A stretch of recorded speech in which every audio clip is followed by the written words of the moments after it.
So you're saying I have to call you like 15 times for you to answer the phone? What, you on a plane, a bus? Where you at? What's going on? Where's Alex Penn?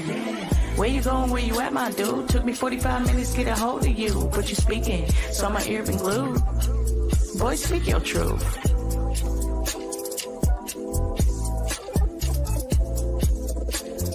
Where's Alex Penn?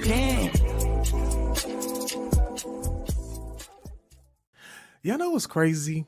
This whole time I was just scared to come back. Like, I was like, oh my God, what if I don't know what to say? Like, have I lost the audience? Thank God I still kept using the Instagram, because y'all would have been like, who the fuck is Alex Penn? Instead of, where is he? Who is this nigga? But I was like, look, nothing's going to happen unless I make it happen, and the podcasts aren't going to record themselves. So I just had to turn the shit on. But it's been 3 years.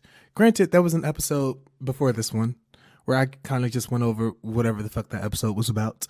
But I was like, I owe y'all. I owe the listeners. I owe the people that have been asking me over the last 3 years of my absence, where the fuck have you been? Are you ever bringing this back out? Now that the time is here, I might as well get into like what I was doing. Where had I been? And we're going to start with the year 2022. Yes, that long ago, because we're literally in 2025. So we're going to rewind 3 years, 2 to 3 years, because, at the end of 2022, that'll be 2 years from like right now. But you get it. You all passed elementary school math. I don't know why I'm still stalling to talk about 2022. Maybe that's a defense mechanism, because a lot went down. And I had to put the mic down. I had to put it down because all my life I had to fight. Anyway, so this is what happened. I'm going to have to break down my 2022 into 3 segments, because it was 3 bad bitches that tried to take the baddest bitch out. 3 prominent moments of 2022 where I was like, this is too much. It went from worse to worse. It went from worse to worse, sir. And I honestly feel like I gotta let y'all know. I'm gonna let y'all know in the most recappy review way as I can without making this too long. Yeah, so let's get it started. Top of the year. Top of my black ass year, I got a new job. I got a job and I was like, you know what? All right, we live. I'm back in the workforce. I had left. Well, I didn't leave my job in December, but I was a consultant. I was doing contract work, but my contract ran out after like a year and a half, and I didn't get a new contract with him. I was like, oh my God. So I was like, all right, I got to get a regular job, a 9 to 5. And I got this job in leasing, in a little fancy bourgeoisie Washington, D.C. apartment where the rent is sky high. And at the time, like, I feel like I wasn't given stereotypical gay, but like now that I think about it, like real estate agents, leasing people, them niggas be gay. Be who you are for your pride. And I'm going to do this and I'm going to make that money. And I made mad bonuses. Like for every apartment that I rented, I got some money for it. Mind you, I was the only leasing agent in the apartment. So like, it was like inevitable that I was going to get the bonus. So the money was pretty decent. But that's not my issue here. The job almost took me out.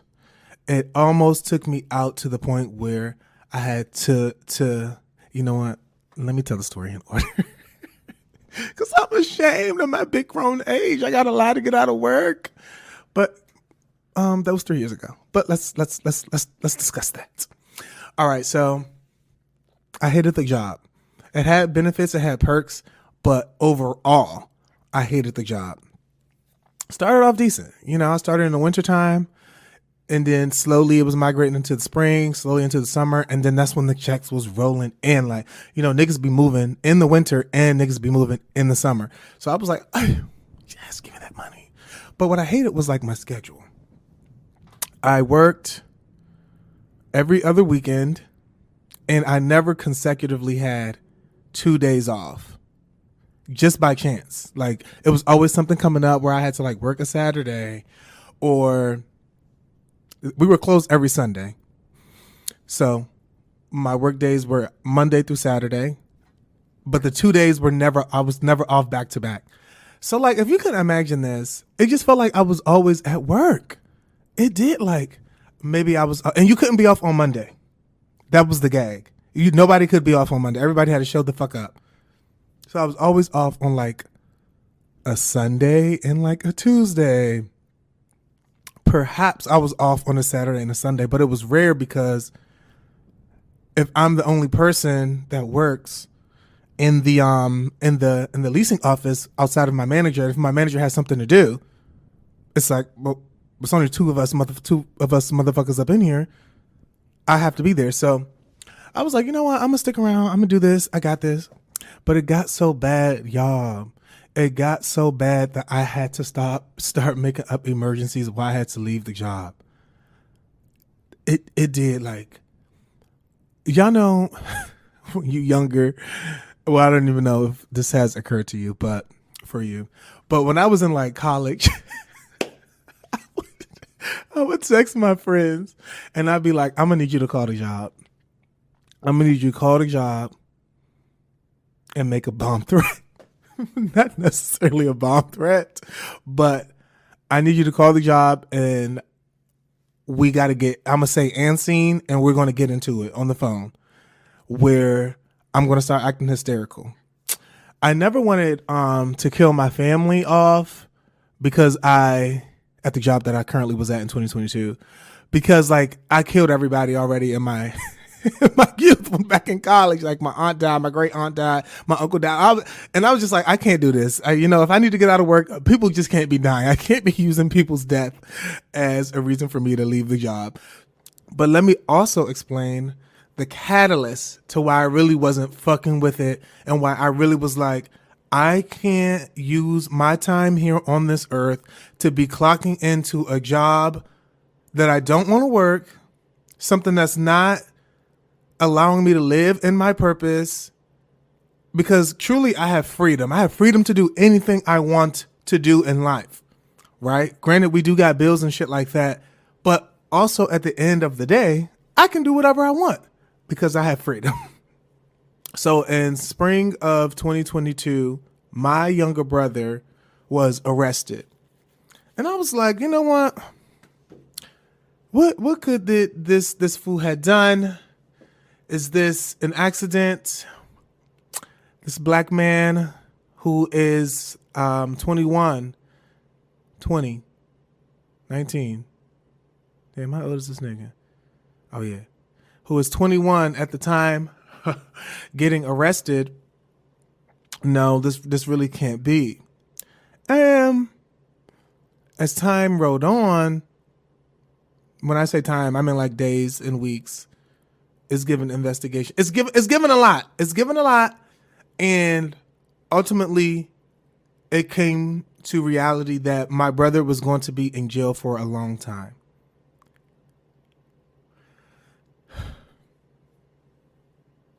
And that took me out.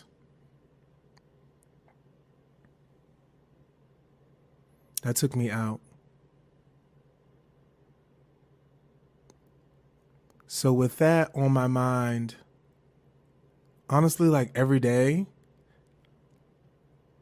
and semi-hating my job and feeling like I am out and I am free, while my brother is no longer free and I'm living a life that I don't want. Because ultimately I have a choice to how I'm showing up in the world, to what I'm doing with my time. And I didn't want to be living a life that I hated, I guess you could say. So I was planning on quitting. But let me tell you all that was happening at the job. Right? So my brother goes to jail. I'm like, I still hate going to work. Everything sucks. So my boss was like, all right, I got a new job. I'm quitting. Mind you, like I said, it was only me and her at the workplace. We had this like big manager that came in for like from time to time, like was stopping maybe once a week. once every 2 weeks or so and be like, oh, how's everything? And we'll work there for the day. But like she really wasn't there for her. So my main manager rolled out, and then it was just me coming in almost like every day. It was given some days I was working 6 days a week, and they would like compensate me sometimes, or they'd be like, oh, you can like take off another day, like later on in the month. You know what I mean? It was something, it was shit like that. So I was like, oh my God, now it's truly feeling like I'm working all the time. Nobody's here kind of like managing me. So like some things I would make mistakes on because I was doing for the first time. My manager was handling a lot of that shit. So it was one day I went to work, and do you remember back in like 2022 where people were making videos of that Summer Walker song? How does it go? Let me look it up. It goes like, God bless me, God help me, I think I'm insane, or however it goes. But like people were like sliding down the wall, like enacting as if something devastating has happened to them. So I was like, you know what? And I was already not really dealing with my brother becoming incarcerated. But it was just this one particular day I was at work, and I was just sitting there, and I was like, I can't do this. I can't do this. And the manager, the big manager, just so happened to be there that one day. And I was like, she was talking to me. I don't even remember what the fuck we were talking about. And I just felt like it was happening in slow motion. My back hit the wall, and I started sliding down that bitch. And I was like, I began to pass out. Then my head hit the wall. shit is crazy. And when I like get emotional and when I like cry, which is rarely, my voice shoots all the way up. So it sounds something like, I can't do this. Like, I don't know what. It's that annoying, right? And my boss is like, what's going on? And I'm like, niggas ain't free. It's funny now, but in the moment, I was like dead ass. And she was like, what do you need? I was like, I just need to go. I need to go. And she was like, go, get out of here. So then I went to the bathroom, and then I left, and then I never came back to that job. I never came back. I quit because of everything that I just said over the last 10 minutes. And I was like, all right, these two things that have happened in my life, so now I'm unemployed. I'm unemployed. I had a job that I hated, and my brother's incarcerated. And now I'm like, okay, what do I do? What am I going to do now? So I hopped into the gig economy. You know, I'm like, there's a lot of shit out here where you can be making money. I had a vehicle. It was giving food delivery. I did Uber Eats. I did DoorDash. I did Instacart for the groceries. I was doing everything. And I'm also going to put y'all on to like being like an ambassador for like a business or like a company that needs help promoting a new product. Use the website Trusted Herd. That's where I got most of my gigs. So look into that. Like you can be an ambassador for Verizon, and they're going to have an event, and like you'll make $30 an hour, and it's for the whole weekend. I was doing like things like that. I also had a job where I helped set up for weddings, and I would do that like every other month or so. Like the dude would hit me up and was like, hey, I have a wedding on these days coming up. Can you help me set up? And I'm like, boom, yeah. And it was also like hundreds of dollars because they were always grand weddings. So I was like, you know what? I can still make money, and I'm going to do that. I'm going to do it, and I'm going to do a lot of it. But this was the first time I ever worked in a tip economy. So like I'm relying on the tips to keep me going, right? And this is why I tip over 20% majority of the time, because I'm like, anybody doing this work, they probably don't want to be doing this motherfucking work.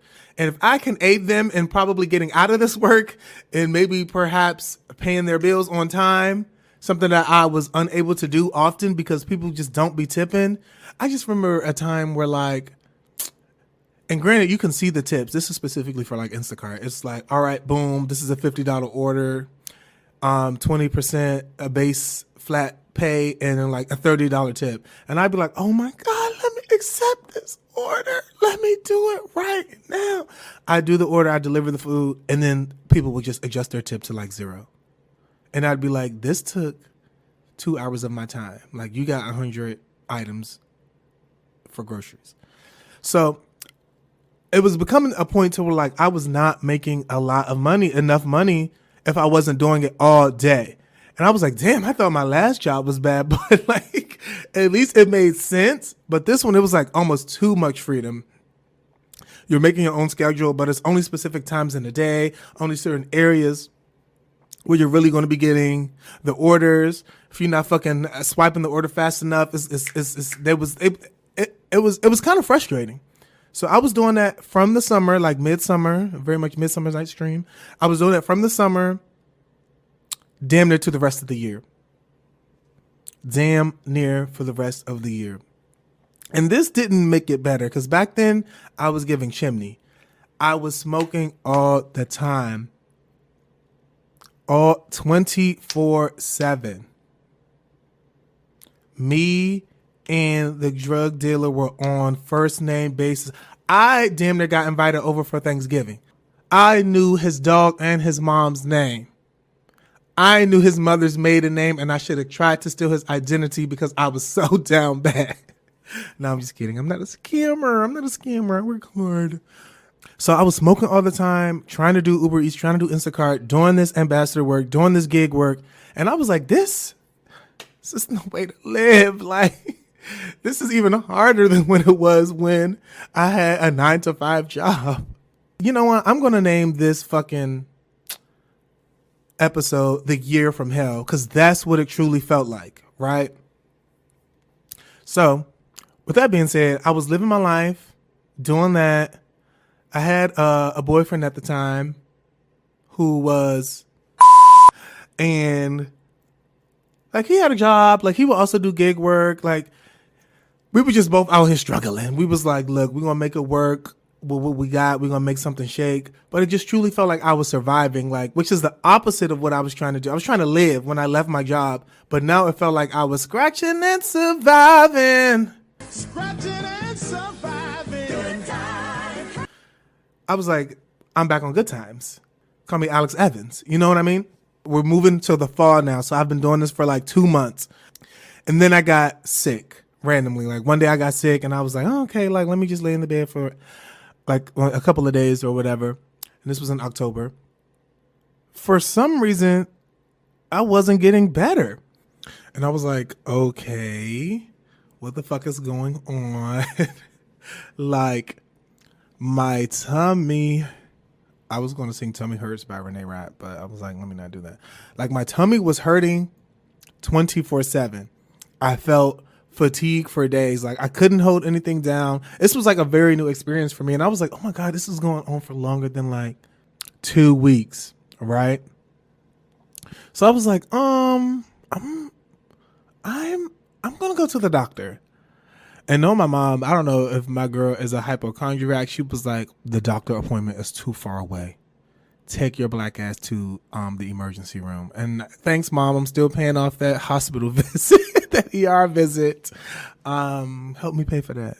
So I went, and it was like, I'm not detecting anything wrong. I'm like, y'all wasteful big shits. This costs $900 for me to roll up in here for y'all to tell me ain't nothing wrong. Lady, I clearly know that there is something wrong with me because I feel ill all the time. So tell me what the fuck is going on. So with that being said, like it felt out like I was bedridden, right? And I was like, oh my God, the longer I'm sick, the less time I'm out there being able to make money. So I'm at this point, I'm panicking like all the time. I'm like, oh my God, let me just go out there not feeling well. And I would do what I could.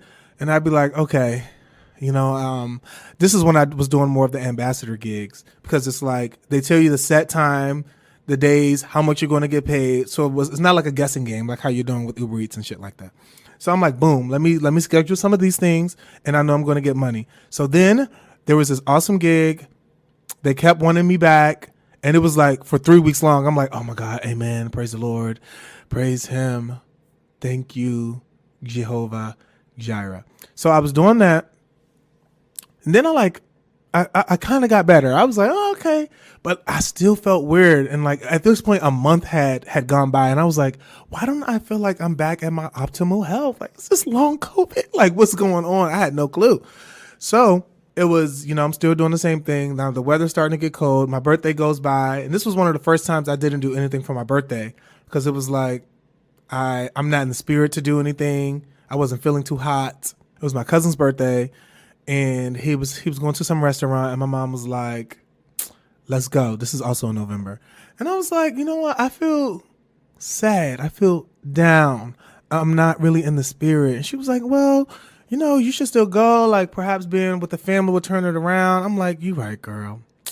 You right. And I started talking to my mom, like, more often during this era, right? And we go, and I'm like, I drive up there. I drive us up there. And I'm like, oh, I'm kind of glad I went. So that same day, or like the next day, I roll a J, and I'm like, I'm about to smoke. But then, like, my tummy was hurting. I was already taking kind of like a break from smoking. When you sick, I don't know about y'all, but when I'm sick, I wouldn't smoke like that. Maybe I'll try to like hit it one little time, two little time. But I was like, nah, I couldn't smoke a whole J throughout the day. Like, I couldn't do that. So that specific day, or the next day after my cousin's birthday, I tried to smoke, and I was like, this is not hitting. Like, I don't feel well. And let me just say, from November 2022, I have yet to smoke again. But let's get into why. Let me keep going with the story. Oh my God. Oh, I was like, it's been 3 years. No, it's been 2 years. 2 years and some change. So this is still like the decline in health. If you're not catching the theme, my health is declining somehow. Mentally, my health was declining. It felt like it. Like, it got to a point where I knew what I would have. I was on a schedule at this point, because I knew when I should go out. I knew what I should do. And I was barely just making enough money to pay my bills. Right? So it was this one particular week. I would get up. I would eat kind of the same thing, like a banana and some coffee and a yogurt. I would go, and some eggs maybe. I would be up and out of the house by 9, go to the Wegmans, sit outside the Wegmans and wait for an order. And then it kind of got so so like mindless of me doing that. I would get up. I would go do this thing. I would look in the mirror. I would get ready. I would do whoop, whoop, whoop, whoop, whoop. And then it was this one day. It honestly felt like a snap, y'all. It was this one day. I got up. I got ready. I was doing my usual routine. So I was looking in the mirror, and I was like, I feel weird today. I'm feeling weird, and this is a feeling that I've never had to encounter, right? And maybe it is December at this point. It's December. And I was like, I don't know if I feel like doing my usual routine, but them bills got to get paid. You got to do what you got to do. But weirdly enough, I had some mail from my mom. I don't know why I had her mail, but I just did. And she was like, oh, can you drop the mail off at my job? And she didn't work too far away from where I lived. So I was like, yeah, girl, I'll drop the mail off. I go meet her in the parking lot. She could have been getting off work. Yeah. I was like, when you get off work, I'll come bring you the mail before you go home. So she's getting off work. I hand her the mail. She's like, oh, hey, how you doing? Like, what's up? This, that, and the third. We're both in the parking lot. Like, my hand is out handing her the mail, and she asked how I'm doing. It's a busy parking lot. There's other stores around and shit. Can we get in the car? I gotta talk to you. Before we could even get in the car, I'm like, I don't even know what's wrong. Like, I don't feel well. Mind you, a week beforehand, I'm talking to my mom and sister on the phone, and I'm like, I feel weird. Like, this feeling, I feel like I'm unsafe all the time. Like, I got to keep watching my back. This is called anxiety. For y'all who don't know, or for y'all who do know, y'all like, nigga, you got anxiety. I'm like, yes. But at the time, I was feeling this for the first time, right? So I was telling her, I was like, it feels like I'm in panic mode more often. Oh, yeah. Let me also add this caveat. My ex at the time, my boyfriend at the time was like, I think you're developing anxiety. And I was like, no, bitch. I've had anxiety before. This is before the parking lot scene. So I'm gonna go back. My bad. My storytelling all over the place. So my ex used to be like, I think you have anxiety. And I was like, no, I've like experienced anxiety before. And this is just not it. So let me also add this. There was a time I went out to eat with my friend. And when I say I couldn't keep things down, like I would chew something and it would just make me want to throw up.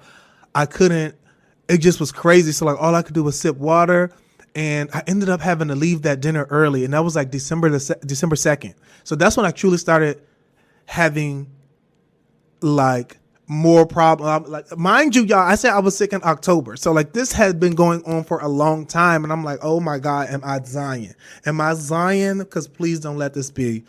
So it was that one time at the restaurant, I was like, look, I got to leave. I'm not feeling too well. So I get into my car and I call my boyfriend and I'm like, I don't feel good. So then like, I'm starting to freak out and I'm like, what the fuck is going on? And my man at the time, he was like, you are having an anxiety attack. And I was like, no. This feels something different. And this is when I still felt like I was having like a problem within my stomach. Like something was clearly wrong, like a bug. I don't know. And I was like, no, like something is wrong, like with me and my health. Like, I swear this is crazy. So I'm like becoming hysterical, blah, blah, blah. He's like, oh, just breathe, calm down. Wah, wah, wah, wah. Should I come and get you? This, that, and the third. And I'm like, no, I'll drive home. The next week is when back to the routine I was telling y'all, the eggs, the Instacart, and then here I am about to give my mom the mail. And the conversation that I had with my mom and sister was like, we're all in that same week. So I'm like, yeah, Mom, let's get in the car. So I'm like, Mom, I don't even know what's going on. Like, I just can't. Like, I was pretty much like, I can't live. I can't do this. I can't. All I remember was saying, I can't. And my mom's like, what's wrong? Like, what's going on? What's wrong? You know, she really hopped into mommy mode. And I was like, I can't. And like I mentioned earlier, like I'm not a person really to be overly emotional about things. Like when things bothered me, like, yeah, I'll be like, oh, I'll get through it. Or this is kind of sad. But like for it to bring tears, my mom was like, oh, this is something crazy. So she's like, oh shit. She didn't say, oh shit. She's like, okay, what is it? Like, what should I do? What do you need? And I just couldn't stop crying. So I'm sitting in the car with her. She starts the car and she started driving. I'm like, girl, where you driving? I mean, in my head, I'm like, girl, where you driving, right? We're going somewhere. So she calls my grandfather and I think my grandmother at the time too. And I don't know if she was able to explain what was going on, but perhaps she thought something was wrong with my health, right? So she's like, oh, I think either one of them are like, take him to the hospital. So I'm like, back to the ER, girl. You know my insurance ain't. I think I even had insurance, y'all, and they still charge. So this is the second ER visit in like a month. I'm like, in a month span. So I'm like, oh my God, like another bill. I wasn't thinking that at the time. But my mom drove me to the nearest hospital. And she had my head pressed against her bosom the entire time and like was rubbing my head and was like, it's going to be okay. You're going to be okay. This, that, and the third. And I just remember I couldn't speak, right? So we get to the hospital. And this is all of this was going down, right? Like even me recounting all of this, I'm like, this is insane. This is insane that all this happened. So we get to the hospital and both my grandmother and my grandfather arrive maybe minutes later. And they're like, what's going on? And I was just like, I just don't feel okay. I don't feel good. I don't know. I just don't. Something's wrong. Something feels wrong with me mentally and physically, but I can't seem to identify what it is. Mind you, my black ass was a psychology major. Mind you. So my grandfather was like, do you think you have anxiety? And I was like, I don't think so, but perhaps. So he was like, look, so he's like telling me stories of like his homies and stuff that had like newly developed anxiety, years ago, and like how they went about it and like the things that I could do, this, that, and the third. So I'm like, okay, I'm hearing you. And I was like, but like, I also feel depressed. I feel sad. And I feel like I'm in panic mode. It was like back and forth. I can't eat. I can't sleep. Me can't breathe. Me can't eat. Me can't speak. That's how I felt. Right. And so we're chit chatting, blah, blah, blah. And then like the doctor sees me. Right. So, and this is where I keep saying this is where this shit gets real. Like, the whole fucking time it felt real. I'm like, this is a crazy ass year. I found myself in the hospital in December. So they're like, all right, what's up? And I'm like, this, that, and the third. They like, you gonna kill yourself? I'm like, I wasn't planning on it. Like, I don't think my life is giving it's not giving kill. It's not giving Kill Bill. So they're like, oh, so, I'm talking about it. They're like, look, you need a therapist. You need a psychiatrist. And they're talking about medication. I'm like, no, I'm not on anything. Everything's all right. I mean, usually, but blah, blah, blah, blah, blah. And they're like, how long you been feeling down? I'm like, honestly, for like a month plus. I'm explaining, and they're like, that's given anxiety. Gastrointestinal problems are linked to anxiety. Like, that's one of the main causes. Nausea, anxiety. I was nauseous every single time I ate a meal, to the point where I just wasn't even eating. So I'm like, wow, that's crazy. And they were like, all right, so it's giving anxiety and depression. I'm like, that's a bold statement, doc. That's a bold statement. So I eat my apple a day. So that means I get to keep the doctor away. But that was not the case. So my doctor's like, we're going to give you some medication, right? I'm like, all right, cool. And we're going to give you, the fuck else did they say? We're going to give you some medication. We're going to give you a couple of them.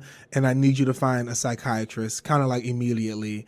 And I'm like, oh, okay, I will do that and find a therapist. Okay, sure. So they gave me, I want to say it was like some sort of benzodiazepine, right? I forget what the name is. I have to like probably go back and look it up. I took it.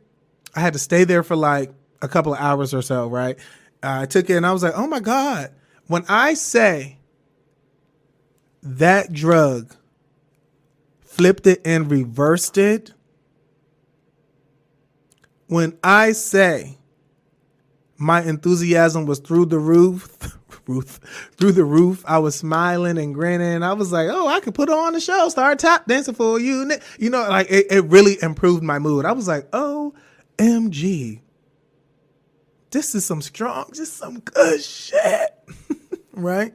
So fast forward the next day, my mom's like, look, come home with me the same night. She's like, come home with me, stay here. You'll be good. Like, nigga, you ain't got no job anyway, so you ain't missing out on nothing. you ain't missing out on nothing. So I'm like, okay, I will do that. So we're reading the label on the fucking bottle, and it's talking about the side effects. They talking about a side effect could be depression. And I'm like, well, isn't that counterproductive? Like, what the fuck is this? So you want me to trade anxiety for depression? That just doesn't make any sense, right? So the next day, y'all, when I say I felt down more than before, I was like, I feel even worse. And is it because of this motherfucking pill I've popped over the last 2 days? My mom comes home with donuts. She's like, you want a donut? I'm like, yeah, I'll take a donut. I get the donut. I just can't do it. Like, I don't know. I'm crying hysterically. She's like, it's going to be okay. Calm down. It's all right. Yada, yada, yada. I'm like, it's not. I don't even recognize myself. That morning, I was like getting ready for the day, even though I was sitting around my mom's house. When I say I stared in the mirror, this was like an extreme case of like disassociation. I couldn't see myself, y'all. Like there was like a figure there, but it did not feel like me. It was like I was looking at, I don't even know. I was like, this is some scary shit. This is some scary shit, y'all. Lord, I'm having a heart attack. Damn, this is some scary shit. Oh, I am scared. So I was like, and if I had known, tapped into that bachelor's degree, like disassociation is a symptom of depression. So I was like, oh my God, I don't feel anything. I don't feel happy. I don't feel anything. I felt numb. And I didn't recognize myself on some real shit. And I don't know why the donut triggered me into crying, but I was crying. And then like the next day I was crying, staying at my mom's house. And I was like, this shit is crazy. So a month goes by, right? Not a month. A week goes by and I'm like, all right, I feel decent. My mom's like, look, you need to find a therapist. You need to do this. You need to do that. Luckily, my grandmother helped me find a therapist and a psychiatrist, and we go. And y'all, I didn't have insurance at the time. And let me put this place on. I'm struggling to remember what it was. Oh, it's called So Others Might Eat. If you ain't got insurance, but you like need a therapist, you need a psychiatrist, you need like a dentist, you need a doctor, they provide health care for people who lack insurance. So that place, I contribute them to saving my life. This is where it's getting more interesting. So I'm like, all right, it's been like 2 weeks. I still have bills to pay. And this is where I would love to nominate my mom for best mom of the year or period. Like me and my mom's relationship have skyrocketed since this incident in December of 2022. My mother, who she ain't got no money like that either. We just out here trying to make it the best way we can. She would go to work a full shift, get off work. Oh, this was also a side effect of my thing. So after the week, I go home. After the week with my mom, I go home. I'm like, yeah, girl, I'm good. I got my man. Like, he'll come visit. We'll be good. Blah, blah, blah. So I'm like, I gotta make the money. So I'm like, all right, let me go do some Uber Eats. I start my car and I'm just like, I can't do it. Like, I can't do it. I can't do it. So I call my mom. I'm like, I can't do it. And she's like, all right, get the fuck out that car. I'm about to come get you. And I'm taking you back to my house. I'm like, all right, that's fine. So, a couple of days pass. Again, my mom would go work her full shift at her job, come home. For some reason, I felt too paralyzed to drive, which means I can't deliver the food, right? I can't go get the groceries. My mom would drive me around for 4 to 5 hours from like 5 to 10 p.m. She would drive, I would get out and get the food. And that's how I was making my money. For weeks. Weeks, y'all. Weeks my mother was working like 12-hour days. And never complained, never said anything. Was like, I'm going to do this because you have to still pay. I know you need your money. Like, we got to pay this car note. You still got to pay your rent. Like, I still had a place. I was just gagged. And I remember spending New Year's Eve with my mom because she didn't trust me to go out and like party with my friends or anything like that. And I was like, girl, I don't even trust myself. I have a fucking breakdown. I wasn't drinking because there was just no drinking. And this was truly the start of my mental health journey. It took the crash out. It took the breakdown. It took just, my brother getting locked up. That took a huge toll on me. Let me add this part. My brother got locked up in spring. I didn't go see him until late summer. When I went to go visit my brother, I went by myself. I was still working at the job I hated. And when at the visitation, you're in a room. My brother's in one side of the glass. I'm on the other side. You can't touch. You can't really do any of that stuff. But behind him, you can see into the jails, like where people live. And I don't know why that just kind of scarred me. Everybody was black. Everybody was like young, ish. You know what? There was an array of ages, and that broke me to see all those black men in jail in like the outfits and shit. Visually seeing that, I don't know what it did, and that's why the couple of days later, when I was at work and I had quit my job, I don't know, that was just replaying in my mind. I'm like, I gotta be free. Like, these men aren't free. These black men aren't free. And I won't get on my soapbox right now about the black men being incarcerated. That should be its own episode, but like, that was gagging me. And for some reason, I also stopped taking my brother's calls because it would be too much for me to even talk to him on the phone. Like, I would just become so emotional. So with that going on, and then like the sickness, and then my decline in mental health, and then like I wasn't making no money. So I was like, look, this is truly the catalyst to my mental health journey. And that's what happened in 2022. There was just no time for me to do no fucking podcast because I was either working a job I hated, grieving my brother being locked up, delivering food 24/7, or simply not even being able to look at my phone, drive a vehicle, and relying on my mother. That is my 2022, and that's where the fuck I was. Let's call my girl, call my mom, because she was really that one and not the two in 2022. I mean, she still is that one, but like,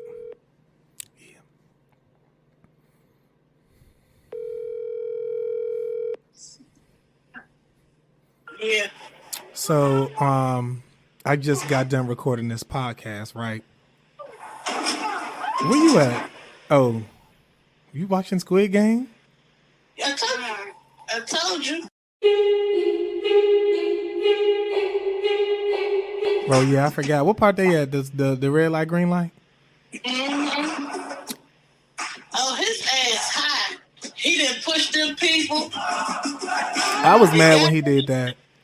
Right. Okay, well, you watching the show, so I'm gonna call you back later. Okay. All right. All right. Bye. That was supposed to be a touching moment where I thank my mother, but Squid Game got her. However, before I depart, let me do my last segment, which is my newest segment called Oh, snap. So I'm just going to share my poem, a nice piece that I wrote, which is entitled Shower or Grower. Enjoy. I came up here today and I was going to recite a funny poem because I'm a comedian. Running with my anxiety, sweat so much, my shirt is now a medium. Munching on protein bars for me, iron bars for my younger brother, clink clink. Consider his residence the catalyst for my next shot and my next drink. It took me over a year to go see my brother. And how can I not blame my mother? Single black female content in her family's fucking struggle? Cause we've been going through it. And as a family unit. It hasn't been a walk in the park, after dark, no Jill Scott. I make sad decisions. I guess I do it for the plot. I swore I was gonna come up here and recite a happy poem, but I haven't smiled since May. Popping melatonin just so I won't stay awake. Cause ain't shit going too well when my eyes are open. Hard on myself, cause that's where I was meant to be chosen. But I'm not too different than the rest. Stress, press, and drowning, so I hold my breath. And I'll die trying to inhale. 50 cents shy of getting rich quick off a lick, my brother's freedom died, trying to prevail. So no, I think I ran out of all of that black boy joy that maybe you or you possess. Once a little bit more time passes, then I'll reassess. I'll take the authentic happiness inventory and check my progress.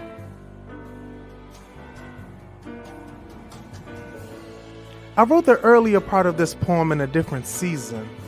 Now I've somersaulted into a new groove, never risking falling back to where I was.